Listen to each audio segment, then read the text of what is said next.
ইউকেতে কাউন্সিলরও ছিলেন, অর্থাৎ তার দীর্ঘদিনের। বৃহস্পতিবার বিকেলে রাজধানীর বাংলা মোটরে কেন্দ্রীয় কার্যালয়ে সংবাদ সম্মেলন করে জাতীয় নাগরিক পার্টি এনসিপি।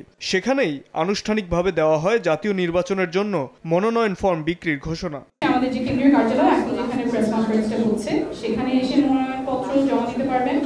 অনলাইনে যে কেউ ঘরে বসে মনোনয়নপত্র জমা দিতে পারবেন। আর ৩ নম্বর পদ্ধতিটা হচ্ছে আমাদের যে মুখ্য সংগঠক আছে জনাব হাসনাত আবদুল্লাহ, সার্জিস আলম, আমাদের উত্তরাঞ্চল এবং দক্ষিণাঞ্চলের মুখ্য সংগঠক এবং আমাদের ১০ জন বিভাগীয় সাংগঠনিক সম্পাদক আছে, তাদের মাধ্যমে আপনারা মনোনয়নটা জমা দিতে পারবেন। সংবাদ সম্মেলনে আরপিও সংশোধন ও গণভোট ইস্যুতে বিএনপি ও জামায়াতের সমালোচনা করেন এনসিপির মুখ্য সমন্বয়ক নাসির উদ্দিন পাটোয়ারি। কথা বলেন সম্ভাব্য জোট নিয়েও।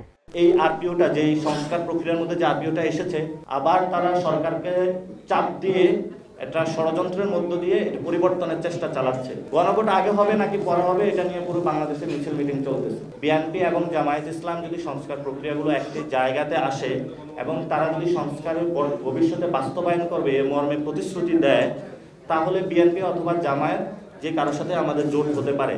এদিকে রাঙামাটিতে এনসিপির সমন্বয় সভায় জোট গঠন নিয়ে কথা বলেন দক্ষিণাঞ্চলের মুখ্য সংগঠক হাসনাত আবদুল্লাহ। আমরা কোনো চাঁদাবাজ, কোনো মাফিয়া যারা সংস্কারের বিপক্ষে অবস্থান নিয়েছে, জুলাইয়ের বিপক্ষে অবস্থান নিয়েছে, আমরা তাদের সাথে কোনো জোট করব না।